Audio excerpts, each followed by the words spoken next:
She called him a broke rat at the dinner table. Not in a whisper, not in a moment of weakness she'd regret by morning. She said it loud, between bites of the pasta he'd quietly paid for, with her brother nodding across the table and her mother watching with that particular look, the kind that says, "I always knew." That was a Tuesday in Dallas. By Thursday, her mother's hospital bill, $42,000, the one they'd been quietly panicking about for 6 weeks, had been paid in full. Anonymous, wire transfer, clean.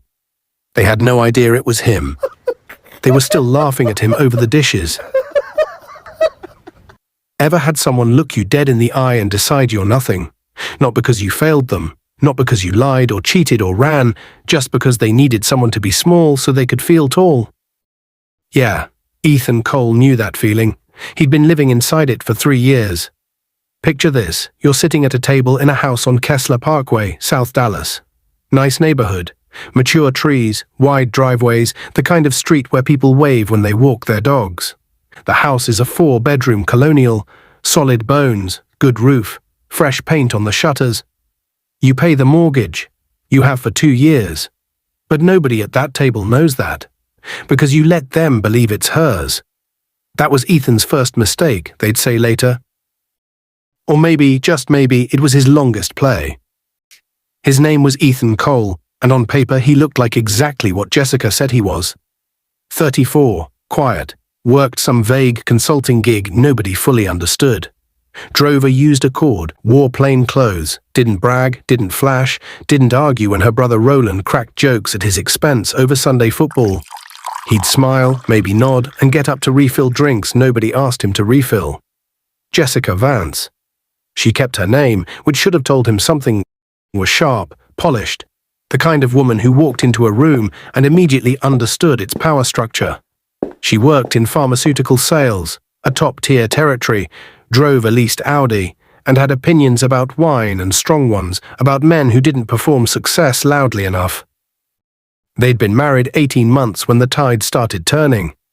Not dramatically, not with a single fight that split everything open. It was gradual, like water finding cracks in concrete. A comment here, a comparison there. Her brother Roland is starting to show up more.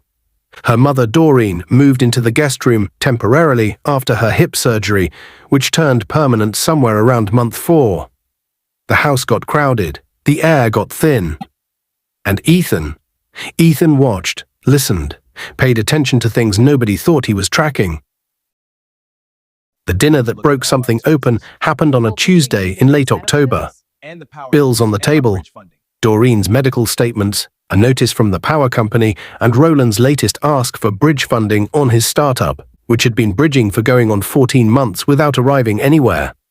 Ethan had said carefully that he thought they needed to look at the full picture of household expenses, calmly, practically. The way you say something when you already know the answer, but want to give someone the dignity of the conversation. Jessica put her fork down. "You're not a man, Ethan." The room went still. "You're a broke rat." She said it the way people say things they've been rehearsing, measured, enjoying the weight of each word. "A leech, you eat here, you sleep here, you breathe my family's air, but you cannot. Cannot. Feed this family?" Roland leaned back with a smirk. "Man's just living rent-free." Doreen didn't look up, just said quietly, without malice, which somehow made it worse, "We lowered our standards, Jessica. We did." Ethan didn't say a word. He checked his watch. A plain watch, nothing fancy, the kind you don't notice. Then he reached across the table and slid Doreen's hospital bill, the $42,000 one, slightly closer to himself. Looked at it, folded it once. "So this is who you are," he thought, "when you believe I'm nothing. Good. Let them believe it a little longer." He excused himself to get air. Outside on the porch, Dallas night around him, warm even in October, distant highway hum, neighbor's TV flickering blue through a window. He made one call. 40 seconds, quiet voice. "Clear the St. Mary's account, full balance, anonymous, tonight." Then he went back inside, sat down, finished his food. They were still laughing. "Here's a question for you, and I want you to actually sit with it.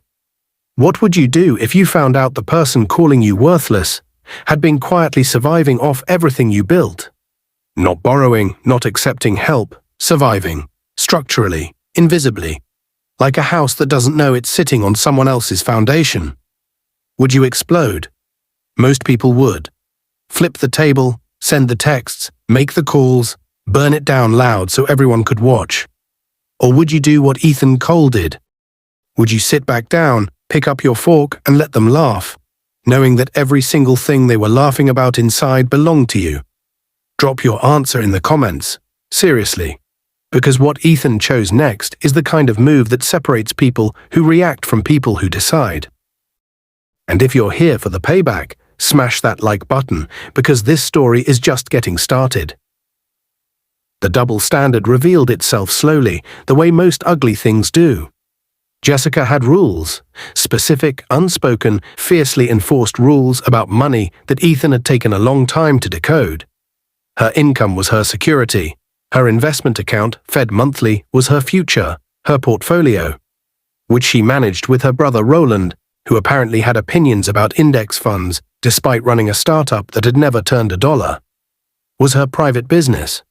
Ethan's income, however, Ethan's money. That was the family's responsibility. He paid the mortgage she thought was in her name. It wasn't. He covered utilities, groceries, Doreen's prescriptions, and Roland's bridge funding installments. He'd quietly helped Roland's business secure its initial operating license through a contact Roland assumed was a lucky referral. He'd put Jessica in contact with a regional pharmaceutical director 2 years ago, a contact from his network, which had landed her the territory promotion she still celebrated as her own climb. All him. None of it was acknowledged. Most of it is invisible. The escalation came when Roland needed $40,000 for a second round of startup capital. Equipment, he said. Expansion. Ethan wired it from a holding account. Roland bought a truck and remodeled his apartment. Ethan didn't say a word. He just started writing things down. A yellow legal pad, the kind you find in any office supply store. Column on the left, expense. Column on the right, amount. He went back 18 months. Mortgage, bills, hospital business, prescriptions, groceries, referrals, connections, capital. He drew a circle around the total, then wrote 2 words underneath it. All mine. He was staring at that pad when his phone rang. Mr. Cole, his attorney, Pemberton Hayes, Pem to Ethan, calling from his office downtown. The Hargrove Street acquisition just closed. Congratulations, you now own the building. Ethan looked up at the ceiling of his home office, the one they thought was just a cluttered spare room. Which building does that make it? He asked. 11, Pem said. Ethan put the legal pad in his desk drawer, locked it. Set up the management transfer for Thursday, he said, and Pem. Pull everything on street, Mary's Hospital's billing network. I want to know who holds the service contracts. A pause. Pem had been his attorney for 6 years. He'd learned not to ask why until later. I'll have it by morning, Pem said. Here's where the story shifts. Here's where you lean in. Because what Ethan Cole had been doing, quietly, methodically for years before Jessica ever called him a rat, wasn't poverty. It wasn't failure. It wasn't the biography of a man who needed saving. It was construction. Ethan had grown up with nothing, genuinely nothing, the kind of nothing that lives in specific zip codes in specific American cities, where the schools are underfunded and the corner stores are overpriced, and every adult around you is tired in a bone-deep way that looks permanent. He'd clawed his way out of it through obsessive work, one deal at a time, learning real estate the way some people learn languages. By immersion, by failure, by reading contracts at midnight with a dictionary nearby. By 31, he had his first building. By 33, a portfolio. By 34, the year he met Jessica, he had enough passive income that he never needed to work another day. He never told her. Not because he was ashamed, not because he was hiding. He'd told himself early that he wanted to be loved plainly, wanted a relationship that wasn't built on the performance of wealth, the way so many things in Dallas were, built on visible markers, leased luxury and social proof. He kept things quiet. Modest appearance, steady background. Let her see the man before the assets. What he hadn't anticipated was that she would decide the man was worth nothing.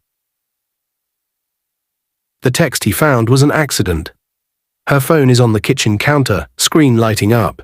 He wasn't looking. He genuinely wasn't. But the name was Roland, and the message was long, and the first line was visible before he even reached for it. Once I level up enough to be comfortable, I'm done carrying him. He's dead weight, Ro. Always has been. Ethan stood in the kitchen for a long time. He heard her upstairs. The shower is running. Small sounds of a Tuesday evening. He put her phone face down, exactly where it was. Then he went to his office, opened his laptop and pulled up the property management software he'd been quietly running for 4 years. He looked at the address of the house they lived in. Owner, Cole Holdings, LLC. He looked at the address of St. Mary's Hospital's primary billing service contractor. Parent company, Meridian Healthcare Solutions. Majority stakeholder, Cole Holdings, LLC. He looked at the address of the small business loan servicer that had provided Roland's startup capital. Administered through Kessler Capital Partners. Principal, E. Cole. He sat back. They weren't helping me, he thought. They were surviving off me, every single one of them, and they built an entire story. An entire identity. Around the idea that I was the burden. He opened a new document, typed 3 words at the top. Terminate all support. Then he stopped, closed the laptop. Not yet. He wanted them to show him exactly who they were first, fully, completely. He wanted no doubt, no grey area, no version of events where he could look back and wonder if he'd been unfair. So he waited. And they delivered. 3 weeks later, at the dinner table again. Jessica had just gotten back from a weekend in Austin, a work trip, per the calendar. Though Pam had quietly confirmed she'd stayed at a boutique hotel with Roland and 2 of their friends, paid on her personal card, fully off-grid from Ethan. She sat down, poured wine, looked at him with that evaluating expression he'd learned to read, the one that calculated and found him lacking. You know what your problem is, she said, conversational, almost kind. He looked up. You have no ambition, you never did. She shook her head. I tried. I thought maybe with time, with the right environment. She gestured at the house. You'd grow into something. But you're still the same man I married. Exactly the same. Doreen, from the other end of the table, made a small sound of agreement. Roland wasn't there that night, but his absence felt like endorsement. Ethan looked at his wife for a long moment. There it is, he thought, the full picture. No ambiguity left. He nodded slowly, set his fork down, folded his napkin. Okay, he said. That was all. Okay. She frowned. That's it. Okay, that's it? That's it, he said. He went to his office, called Pam. Thursday, he said, move everything to phase 2. All of it, Pam asked. All of it. The first domino fell on a Wednesday morning. Quietly, the way Ethan did everything. St. Mary's Hospital billing system flagged an account reversal at 9:04 a.m., Doreen's $42,000 balance. The one that had vanished like a miracle 6 weeks ago. Reappeared on the books, full amount, plus the administrative reinstatement fee. By 9:17, the hospital's patient services line was calling the house on Kessler Parkway. Doreen answered in her robe, coffee in hand. The call lasted 4 minutes. She sat down on the kitchen floor and didn't get up for a while. By Thursday, Roland's funding pipeline had gone silent. Not a notice, not a letter, just silence, the kind that happens when automated transfers stop transferring. When the account number that used to send monthly capital installments returns an error code. When you call the loan servicer and the representative says, politely but firmly, that the account has been closed at the principal's discretion and the outstanding balance is now due in full within 60 days. Roland called Jessica first. Then he called Ethan. 3 times. Ethan let it go to voicemail, all 3. He was in a breakfast meeting at Bullion, downtown Dallas, eating Eggs Benedict and reviewing the lease termination paperwork. For the house on Kessler Parkway with Pem, who had ordered black coffee and looked like a man who had seen enough in 20 years of real estate law to feel nothing. 60-day notice is clean, Pem said. Standard language, nothing they can contest. Ethan signed where the tab marked it. And the commercial lease for Roland's new office space. Pem allowed himself a small smile. The building owner declined to proceed with the application. Which building owner would that be? Cole Holdings LLC. Ethan took a sip of coffee. Outside, Dallas morning traffic crawled down Commerce Street.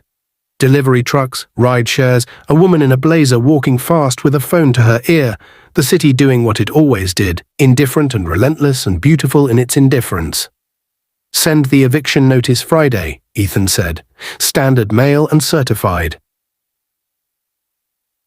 Are you feeling that? That slow building pressure, like watching a controlled demolition where they've already pulled the support beams and the building just hasn't caught up to gravity yet? That's exactly what Jessica's life looked like from the inside that week. She felt the shift before she understood it, something atmospheric. Ethan had gone quiet in a new way. Not his usual steady quiet, but a removed quiet. Like a man who has already left a room while his body is still in it. She tried warmth first, because that's what people try when they sense the ground moving. She made dinner Thursday night, his favorite, short ribs the way he'd shown her once, low and slow. She opened wine, changed into something nice, set the table properly, not in the bill-covered chaos of recent weeks. When he came home, she touched his arm, smiled softly. I've been thinking, she said, about everything. I haven't been fair to you. Ethan looked at her hand on his arm, then at her face. He knew this version, had been waiting for it, actually, the recalibration. The warmth that arrives is not because something changed inside, but because something changed in the environment. The sudden memory of love that appears right on schedule when the leverage shifts. We need each other, she said. This family needs you. He stepped back, one step, clean. You don't need me, he said. His voice was flat, not angry. Anger would have given her something to work with, just flat, factual. You needed my money. There's a difference. You worked very hard to make sure I understood that. She opened her mouth. He walked to the kitchen, ate alone, said nothing else. She cried that night. He heard it through the wall. He stared at the ceiling and felt, not guilt, not satisfaction either, something more complicated than both. Something that lives in the space where love used to be, and now the outline remains, like a stain that won't lift. This is what it costs, he thought. This is what it costs to let someone show you who they are. He slept 3 hours. The meeting was set for Friday at 11 a.m. Roland had arranged it through an intermediary, a commercial real estate broker named Fitzgerald, who specialized in startup office leases in the downtown loop. He'd told Roland he had a connection at a new development on Main Street with flexible terms and motivated ownership. Roland had told Jessica. Jessica had decided to come. She knew people, she said. She could help negotiate. She'd dressed for it, power blazer, heels, the full armor. They walked into the lobby of the Cole Tower building. Not that they knew that's what it was called. The lobby branding was understated and clean, just the address in brushed steel. At 10:58. The receptionist, a young man named Aldrich, who had worked the desk for 2 years and knew exactly what this meeting was, directed them to the 14th floor. They rode up in glass elevator silence, Roland scrolling his phone, Jessica rechecking her lipstick in the reflection. The doors opened. The floor was all conference glass and city view, the Dallas skyline spread out like an argument for ambition, and standing at the head of the long table, in a dark suit that cost more than the car he used to drive, was Ethan Cole. Behind him, Pem. 2 associates, a paralegal, documents stacked with the quiet authority of things already decided. The staff at the periphery, 3 people, stood when he turned. Good morning, Mr. Cole, one said. Roland stopped walking. Jessica's blazer suddenly felt like a costume. And here's the thing about real power. It doesn't announce itself. It doesn't need to. It just stands there and lets the room reorganize itself around it. Ethan didn't smirk, didn't cross his arms, didn't do any of the things people do in movies when they've been waiting for a moment. He just stood there and waited for them to understand. Roland understood first. His face did something complicated. The math happening visibly behind his eyes as pieces he'd never connected suddenly connected. The loan servicer, the building, the broker who knew the right people, Ethan's vague consulting work, the house. Oh, his face said. Oh no. Jessica was slower, or maybe she was faster, and the delay was the grief of it. The specific grief of realizing that the story you built about someone was always wrong. That the narrative you'd sharpened into a weapon had been cutting the wrong direction the whole time. What is this? She said. Her voice had gone careful. Ethan gestured to the chairs across from him. Sit down, Jessica. She didn't move. What is this building? Why are you… What is this? Sit down. Something in his voice, that same flatness from Thursday night, but with structure behind it now, with the whole room backing it, made her sit. Pem opened the first folder and slid it across the table. Cole Holdings LLC, Pem said, professional and unhurried, is the registered owner of the property at Kessler Parkway, which you've been occupying as primary residence. It also holds the majority stake in Meridian Healthcare Solutions, which services the billing network for St. Mary's Hospital. And it is the principal entity behind Kessler Capital Partners, which has been providing operating capital to… He checked the page. Vance Logistics and Supply, LLC, Mr. Roland Vance, sole proprietor. Roland had gone completely still. Jessica looked at the documents, the way people look at things that rewrite everything. With that specific horror of retroactive understanding. How long? She said quietly. Ethan looked at her. How long have you owned? Long enough, he said. He walked to the window. Dallas was below them, whole and indifferent, traffic moving, sun on glass. You called me a broke rat, he said. His voice was even, almost conversational. A leech. You said I couldn't feed your family. He turned around. I've been feeding your family for 3 years. Your mother's surgery, your brother's business. Your career referral that got you the territory promotion you've been celebrating ever since. He paused. The house you've been living in, the roof over everyone's head. All of it ran through me. While you sat at that table and decided I was nothing. Silence. The kind that has weight. Jessica's mouth opened, closed. Ethan. Your family was feeding off me, he said, and today, that ends. The folders contained everything. Lease termination, 60-day notice already filed. Formal notice of capital withdrawal from Roland's business. Copy of the hospital balance reinstatement. Documentation of every wire, every referral, and every quiet injection of resource over 36 months, assembled by Pem with the patience of someone who'd been building toward exactly this.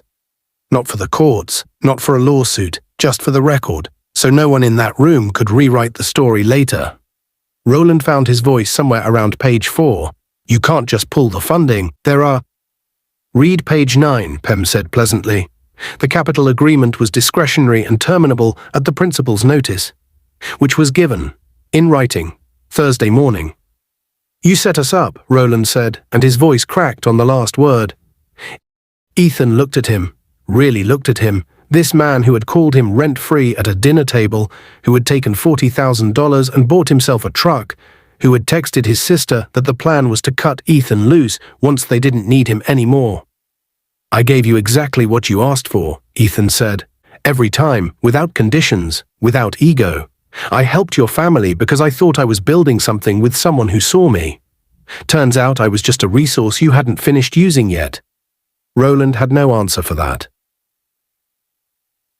3 weeks later. The house on Kessler Parkway had boxes on the driveway, a moving truck idling. Doreen is sitting in a folding chair on the lawn, looking like a woman trying to locate the exact moment everything went wrong. Roland was on the phone outside his apartment, the remodeled one, paid for with Ethan's capital. Having the kind of call where you explain to someone that the business isn't viable anymore and you're not sure what comes next. Jessica drove to Ethan's office on a Tuesday. No blazer this time, no armor, just herself, which was the most honest she'd ever looked. She got as far as the lobby. Aldrich at the front desk called upstairs, came back with an apologetic expression and the message that Mr. Cole was unavailable. She stood in that lobby for a moment, the same building where 3 weeks ago she'd walked out of a glass elevator into the wreckage of everything she thought she knew. Then she left. Ethan heard about it from Aldrich. He was at his desk, looking at nothing in particular, when the call came through. She didn't make a scene, Aldrich reported, just stood there for a minute, then left. Ethan thanked him, hung up. He sat with it. And here's the part they don't show you in the revenge fantasies, the part that lives after the documents are signed and the dominoes have fallen and the room has reorganized around the truth, the part where it's quiet. He didn't feel triumphant. Not exactly. There was something clean about it, the satisfaction of a thing being named correctly at last, of a story being told in full rather than the edited version he'd been living inside. That felt necessary. Right even. But there was also a cost, the cost of 3 years, the cost of a marriage that was built on a misunderstanding so fundamental it might never have been anything real at all. The cost of watching someone you loved show you, slowly and completely, that the love was conditional on a fiction they'd invented about you. That cost didn't disappear just because the account was settled. His phone buzzed. Pem, downtown acquisition complete, 12 buildings. You want to celebrate? Ethan looked out the window. Dallas afternoon, a plane crossing the sky, slow and silver, headed somewhere. He typed back, rain check. Then he sat in the quiet office, in the building with his name on the deed, and let himself feel the full weight of what it costs to be right. Because here's what nobody tells you about revenge. Not the movie version. The real version. The kind that lives in actual cities, in actual boardrooms, in actual marriages that fell apart because one person was invisible and chose to stay that way too long. Winning doesn't heal the wound, it just closes it. There's a difference. Ethan Cole walked out of that office building at 6 p.m., collar open, tired in the way that has nothing to do with sleep. Dallas's evening was wrapping around him, exhaust and jasmine and that specific city smell of ambition and concrete. And he felt free in the bone-deep, slightly hollow way of a man who has finished something hard and necessary and is now standing in the silence after. He got in his car. Not the Accord, that was gone. He drove something quieter now, darker, with the kind of interior that costs money without announcing it. He sat there for a moment before starting the engine. She called me a rat, he thought, and I owned the cage the whole time. He started the car. And he drove, not home, because home was somewhere new now, somewhere his. Just drove. Through the downtown loop, past the towers, past the diners and the stoplights and the sidewalk crowds of a Thursday evening in a city that never fully stops moving. Past all of it. Thinking about what came next. What Ethan Cole's story is really about, underneath the revenge, underneath the power moves and the signed documents and the cold corporate payback, is something much older and much more important. It's about what happens when you confuse patience for weakness in someone. Ethan's real mistake wasn't staying quiet, it was staying invisible so long that the people around him forgot to extend the basic dignity they owed another human being. And the lesson isn't, become secretly powerful so you can destroy people later. That's the surface. The deeper lesson is this: communicate your worth before silence becomes a trap. Know the difference between strategic restraint and self-erasure, and understand that real love, real partnership, doesn't require you to be invisible to be accepted. Jessica and Roland and Doreen lost everything, not because Ethan was cruel. They lost it because they mistook someone's grace for weakness, and then they made it personal. If you're being underestimated right now, in your workplace, your relationship, your family, the answer isn't to burn it all down in silence. The answer is to be seen, clearly and honestly, and let people choose whether they can handle the truth of you. Give them the chance to be real. And if they choose mockery over truth, well, then you already know what to do. If this story hit different, share it with someone who's been underestimated. Subscribe for more stories where the quiet ones win. Drop a comment. Have you ever let someone believe you were small? What did it cost you? And remember, the most dangerous person in any room isn't the loudest. It's the one who already knows how it ends. The end.